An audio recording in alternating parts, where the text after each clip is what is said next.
In this edition of Southern Newsweek, a wind turbine project that's dividing the community gets an airing at a resource consent hearing. Some of the City Hall's more well-known residents leave their desks to practice climbing the stairs for charity, and the condition of surf breaks around our coastline comes into focus, with local data being used to help form government policy.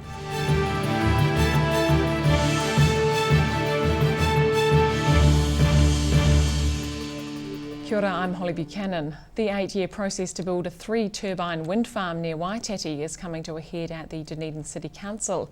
Planners, experts, supporters and those opposed to the development are involved in a resource consent hearing, and it seems the controversial concept is dividing the community. Blowing in the wind. A resource consent committee is hearing submissions in relation to the wind farm being proposed by Blueskin Energy Limited. It's attracting support and opposition from nearby residents, which isn't surprising to developers. The Blueskin community always contests any project. I mean, the eco-sanctuary development was hotly debated, highly contested, and is now universally lauded in the community. Similarly, the Blueskin library development was highly criticised, highly debated, and is now a community asset that is used and is celebrated. Willis says construction alone of the 3-turbine wind farm on Porteous Hill will bring $1 million into the local economy. That's just the beginning of what's set to boost the wider neighbourhood. There's effectively a large number of contracts that will have to be let for building infrastructure, so fixing up roads, ensuring the road is accessible, building the transmission, building the foundations. 39 Dunedin News approached people opposed to the $6 million project, but none wished to speak on camera. Green Party co-leader and proud Waitati resident, Materia Ture, is due to give her submission as a resident tomorrow, but is getting the lay of the land. I think that it's a very exciting community project, and I understand that not everybody agrees and that those who live closest to it will have concerns, but this is what the resource consent process is for, to address those concerns, and I hope to both approve their consent but also make sure there's good mitigation for the community. Ture says the proposal fits with her personal beliefs relating to climate issues. She says communities in Wellington, Auckland and at Parihaka are looking to follow Waitati's lead. Every piece of distributed renewable energy that we engage in, whether it's a wind farm, 3 wind turbines, or whether it's solar on your roof or energy efficiency in your home, it all contributes to dealing with the effects of climate change. And every one of us has a responsibility to do what we can. And as a community, Blueskin, we can really make a big difference with this wind farm. Willis is hoping that message resonates with opponents. Climate change is here. It's time to cooperate and take action. Council planners are recommending consent be granted for the wind farm. The hearing's due to finish tomorrow or Thursday. Daryl Baser, 39 Dunedin News. Business events held in the city are contributing about $50 million to the economy every year. Data on the growing sector is being collated by the Dunedin City Council's Enterprise Dunedin team, and staff believe they can generate even more income from the corporate world. Bringing in the big bucks. Dunedin's reputation as an international conference destination is increasing, adding $55 million to the city in the last financial year. Enterprise Dunedin staff have been presenting detail to the Dunedin City Council's Economic Development Committee today. It's a huge increase on previous years. You know, at the moment we're tracking, I guess, with the national average. The 2 years previous to this, we've had very strong growth with the opening of the Dunedin Centre and Town Hall again after a large refurbishment. Jones believes strategic partnerships, like with the University of Otago, benefit both organisations and the city as a whole. One example was a global summit of academics that Enterprise Dunedin worked on bringing to the city, with help from local scientist and researcher Liz Sluton. We worked with her very closely to bring the Marine Mammalogy Conference here in December 2013, and that brought in 1,300 delegates from around 40 different countries to the city for a 6-day period. So obviously a huge economic impact. Jones acknowledges the main issue is the availability of 4- and 5-star accommodation during peak times, but she says the Distinction Hotel is helping. Enterprise Dunedin's looking to boost the city's corporate profile further, generating more spin-off business for locals. Daryl Baser, 39 Dunedin News. Teams of firefighters from across the country have been racing up Auckland's Sky Tower. They've been raising funds for leukemia and blood cancer New Zealand during the annual challenge. And locally, civic leaders have been getting behind the cause. Leading by example. At 66 years young, Mayor Dave Cull is a sprightly sexagenarian, taking charge in a stair challenge at the municipal chambers. The dare was laid down by the Otago Rural Fire Authority, and staff are pleased with the response. This event was about raising awareness and support for the first rural Otago team competing in the Sky Tower Challenge, which benefits the National Leukemia and Blood Cancer Organisation. Councillor Kate Wilson was happy to oblige, laying down a paper trail up the civic stairs. Mayor Dave Cull accepted the challenge along with councillors Neville Peat, Andrew Noon and Mike Lord. And His Worship the Mayor was hardly out of breath at the end of the relay. Well, we've done 2 flights of stairs in the municipal chambers as a bit of a high-profile race to give profile to the Fire Brigade's efforts to raise money for leukemia and blood cancer. He says it pales in comparison with the real deal in Auckland. I was asked if there was any way we could support this cause, and we figured the best way, because we can't go to Sky City and run right up Sky City with them, and I'm not going to try, the best way to do it was to give them some publicity. So a race against them up here looked like a pretty good thing. We could just pop across from the office. Hundreds of firefighters will be racing up the Sky Tower this year. Teams and the charity can be supported via the firefightersclimb.org.nz website. Daryl Baser, 39 Dunedin News. New Zealand's Sign Language Week is turning 10 this year, but uptake of the country's third official language remains poor. To counter that, members of Deaf Aotearoa are offering sign language tips for beginners, and they've been targeting the local tertiary sector. Communicating without speech. Otago Polytechnic students and staff have been learning sign language firsthand from members of Deaf Aotearoa. They were teaching people how to order drinks at a pop-up cafe on campus. And we're working with Deaf Aotearoa as part of their 10th anniversary for New Zealand Sign Language Week. And it's a really exciting event going on. As you can see in the background, we're teaching people to sign their names, fingerspell their names. And we're doing all sorts of things, teaching them phrases, other things, and having lots of fun to boot. This week also marks the 10th anniversary of New Zealand Sign Language becoming the third official language of Aotearoa, alongside English and Te Reo Māori. Fogarty's hoping events like this, and one planned by Deaf Aotearoa for this Saturday's Farmers Market, will encourage people to give signing a go. I think certainly with resources and commitment that long-term things could definitely change, but it takes engagement by everyone, I guess, for things like that to change. So we all need to be open to learning something new. I think today I found lots of young people are really keen. Lots of them have learned it in high school. They don't find it too difficult. Possibly for people in my generation it's a wee bit more challenging. I'm a bit of a fumbler with my fingers, I have to say, and I've probably needed to learn it a few times and a wee bit slower at picking it up. There will be 2 workshops for teaching NZ Sign Language at the Polytechnic later this month.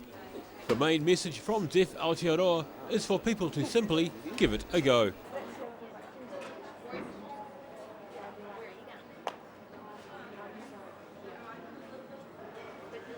Daryl Baser, 39 Dunedin News.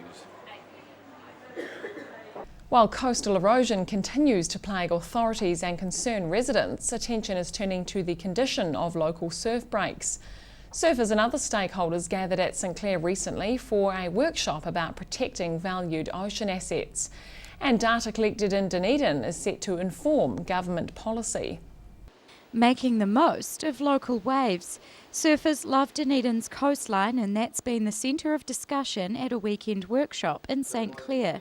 A small crew attended the event organised by the National Surf Break Protection Society. Really, it's a lot of back and forth about really educating what we're up to here, what kind of data we're trying to collect and how it'll be used to develop the guidelines. Those guidelines are to help shape part of the government's coastal policy statement in relation to protecting nationally significant surf breaks.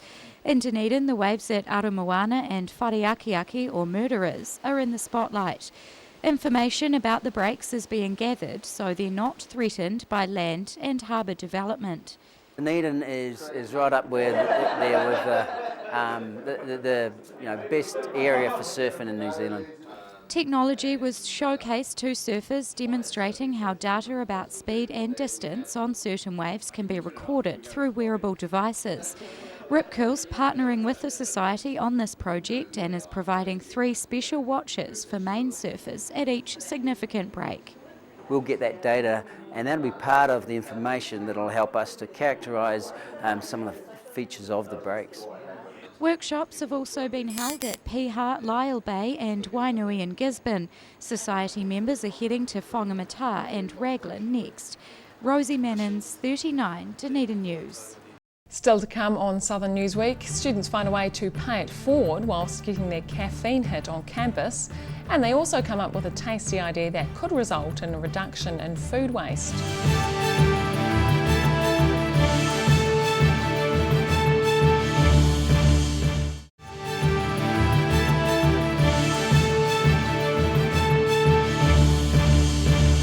Welcome back. An average of 30 to 50% of food is wasted in New Zealand. It's a problem that many are tackling at a grassroots level, and University of Otago food science students are aiming to educate their peers with a tasty concept. Taking science to the table. These 4th year University of Otago food science students are hoping to teach their classmates about not wasting food during a special feast on campus. We have gone through the pig bin at Veggie Boys. So Veggie Boys is sponsoring the event, which is great. And some of the food has been foraged. The idea of hosting a zero waste banquet resulted from the students being given an open project brief. Menu items have been designed around leftovers and produce for disposal. Dr. Morose is passionate about reducing food waste and says her students dug deep for the cause. She says most people throw away good parts of plants and animals that can be used. All the recipes have been created to use things that people just have lying around the house. There's some neat recipes. There's one using banana peels. So there's a banana peel cake, which I'm looking forward to. There's a recipe involving some offal, some liver. Again, it should be fantastic. And again, the advice is just use all the stalks, the broccoli stalks are edible. Team member Francisca Goodman-Smith believes many of her generation are also passionate about reducing food waste. She says the idea for this event came organically. We sat around and brainstormed some ideas that we thought could be cool, and I'd recently visited the farmers market and saw Alison Lambert, who runs a caravan there, and she uses local food to make dishes and things, which is really cool, and another lady called Victoria Madison, and she has just started the Revival Food Company, and she makes things like compost cookies and things like that. The students have also produced a cookbook of meals with upcycled ingredients for banquet guests to take home. They'll be able to try making recipes in the food science laboratory after tonight's meal and demonstrations. Daryl Baser, 39, Dunedin News. Messages of interfaith peace are being spread locally by a visiting community worker and author. He's been discussing controversial collaboration between Muslims and Christians with residents. And it appears Dunedin's on the right path. Contemplating world peace, an Australian community worker and author has been discussing religion with Dunedin residents. He's promoting his latest book, calling on Muslims and Christians to unite and work for non-violent social change. I went to Afghanistan in 1972, worked there for some time, and then went on to India to work there. In both those places I met Muslims and worked with Muslims. When we returned home to Australia in 1984, we helped settle refugees. Many of those were Muslims from Afghanistan, and so we developed a real appreciation for Muslims. Andrews defines himself as a follower of Jesus and is involved in Christian groups and organisations. He says 9/11 opened up the chasm of suspicion between Islam and Christianity, and since then he's been working on building bridges between the two faiths. He's trying to reclaim the concepts of jihad and Jesus from extremists to promote non-violence. So Christians and Muslims can come together and work cooperatively and collaboratively for peace and justice in conflict zones around the world. Paul Gawley's involved in the local multi-ethnic and multi-faith councils and says it's important to spread messages of active peace. He's happy to see locals leading the way. Particularly now in Dunedin, we see people doing it with the Syrians coming. It's so relevant that with Christians and Muslims and other faith groups working together, we can show the rest of the country, indeed the rest of the world, how to create peace. Andrew's work hasn't proved as controversial as he thought it might. He's planning to continue sharing contemporary stories about people from opposing religions working together for a peaceful future. Rosie Mannins, 39, Dunedin News. Tertiary students are involving themselves in fair trade while getting their caffeine fix. They've been paying it forward when buying coffee on campus. And it's all to raise awareness of those less fortunate. Paying forward on a takeaway coffee. Otago University Students Association President Laura Harris has been getting behind the Pay Fair Trade Forward Day on campus, which is to encourage awareness of fair trade coffee and the participating cafes that use it. 8 outlets in and around the city's tertiary area have been participating in today's campaign. Students and staff buying coffee for themselves have been paying for extras to be enjoyed by future customers. As far as we can tell, a lot of the cafes are really having good service, and people are really engaging and asking a lot of questions about the campaign. It's been run in conjunction with the P3 Foundation, which is a national youth movement working to eradicate poverty. The group originally started Pay Fair Trade Forward in New Zealand in 2011 and last held it nationally in 2013. We're trying to achieve this recognition around the fair trade brand and what it means for a cafe to engage in that brand and support developing countries and the people who work in the coffee industry. She says with so many people on campus regularly indulging in coffee, the concept is a perfect blend. Rosie Mannins, 39, Dunedin News. And just ahead on Southern Newsweek, was the ancient killer walrus really a marine mammal eater after all? And a globe-trotting family are showcasing Dunedin on the world's scene.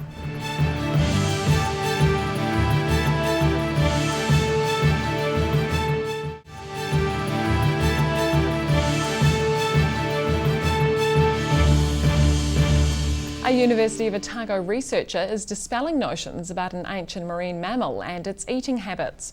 She's found that a so-called killer walrus wasn't as lethal as first thought, and her work is paving the way for scientists worldwide. Putting teeth under the microscope, this University of Otago researcher is analysing the properties of dental specimens from sea lions. She's used them in comparing the fossilised teeth of an ancient killer walrus, originally thought to have devoured other marine mammals. And we found they have very similar enamel structures, so we thought that they were not really capable of eating those animals.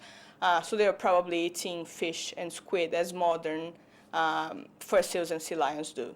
Dr. Locke says it's the first time scanning electron microscopy has been used to study the enamel of fossilised walrus teeth and those of modern fur seals and sea lions. The crossover between dentistry and biology is set to enhance scientific research going forward. Quite relevant for biologists, for paleontologists and archaeologists to be using those techniques, and that's what I try to do in my study. And I guess that opens up a can of worms, really, of more studies with other animals that haven't been studied before. The Otago team of scientists used an ancient walrus fossil from California for the project, which has since been sent back. Dr. Locke's looking forward to seeing how the research influences that of other academics worldwide, considering it's broken new ground. Every single person doing similar studies will have to refer to our work. So it's really important for Otago to be putting their name out there. And I think it's quite relevant for us to be using techniques from dentistry in other fields. The first research to cast doubt on the killer walrus theory was published in 2013, and this latest local work bolsters the case. Rosie Mannins, 39, Dunedin News. A young Dunedin surfer is heading to the Junior World Championships in Portugal, where he'll represent the country. He's the first local to be selected for the New Zealand team in more than a decade and is honing his onboard skills for the challenge. Letting his tail fins do the talking. 16-year-old surfer Elliot Brown is in some ways a typical teenager, but not so when he's in the water. He's been surfing most of his life, and all the practice is paying off. I'm so stoked to be able to go to the World Champs. It's like first time sort of doing competitions and stuff like this, and yeah, it's going to be quite an honour to represent New Zealand at the Worlds. The trip isn't cheap, at around $6,000. Although Brown's got board and clothing sponsors, he says he generally prefers carving to getting air while surfing, but he's experimenting with his style ahead of the global tournament in September. Lately I've been trying a lot of airs and trying to get up into the sky and do big things like that, which I kind of struggled with before, and I'm starting to get them down. I probably wouldn't try them in a competition yet, but yeah, definitely trying heaps of them and new stuff. It'll be a long way from the safety of St Clair to the Junior World Champs in Portugal, but the King's High School pupil is amping for the opportunity. Daryl Baser, 39 Dunedin News. A European family is travelling the world in a unique way, stopping off in Dunedin to see the sights. The adventurers are also documenting their experience for an internet series, and that means local attractions are being showcased globally. Scooting around the world. These three travellers have been trotting the globe for more than 4 months on a less than conventional mode of transport. They say being on push scooters helps with opening doors and meeting locals.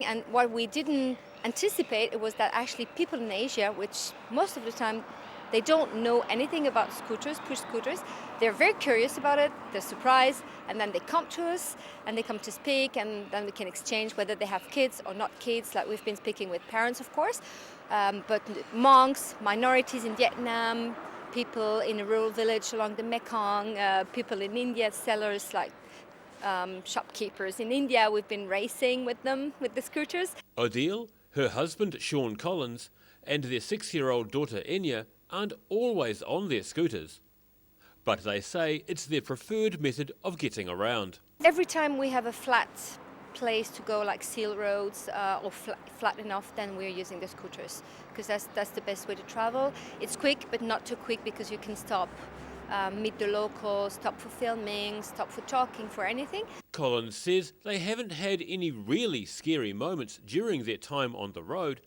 which he puts down to having a positive attitude. It depends on your character. As you travel, you learn to go with the flow. You learn to adapt. That's one of the greatest things about travel, about teaching children when you travel, is to adapt, to not get excited when something happens, that everything will be all right. You just calm down and manage things. The family's based in France, and they're leaving Ōtepoti Dunedin in the next few days to go to the North Island. The family is documenting their travels via their website, thekidtrotter.com, with episodes on their YouTube channel, as well as Facebook and Instagram. Daryl Baser, 39 Dunedin News. And finally, locals are at the top of their game in table tennis, winning several titles at the South Island Championships. The tournament was held in Dunedin recently when a range of Otago players dominated their categories, and now they're gearing up for more competition. Serving up success. Dunedin table tennis players were carving up the competition at the Edgar Centre over the weekend for the South Island Championships. The standard's probably not as high as top national level, but it's not far behind. There were 91 players in total, about half of which were locals. Duffy won the Open Men's Doubles with Otago Polytechnic student Julian Molesberger, who also won the Open Men's Singles. And local domination continued in other categories. There was probably an upset today in the under-18 boys, with local boy Tom Henderson beating Alex Zhao from Canterbury. Several athletes are now gearing up to represent Otago at the South Island Teams contest in Timaru next month. Duffy says they'll be working on all aspects of their game in preparation. You have to be physically fit and you have to be pretty mentally fit as the day wears on. It's just about having enough in the tank physically and mentally to do the simple things well. A few players weren't able to make the tournament because of an accommodation shortage, as Dunedin was chocker with a graduation and rugby match. The association says table tennis is a growing sport in the city, with a lot of juniors taking it up. Rosie Mannins, 39, Dunedin News. And that's all for this edition of Southern Newsweek. Remember to check us out on Facebook, YouTube and Twitter, or you can take a look at our website at dunedintv.co.nz. I'm Holly Buchanan. Thanks for watching.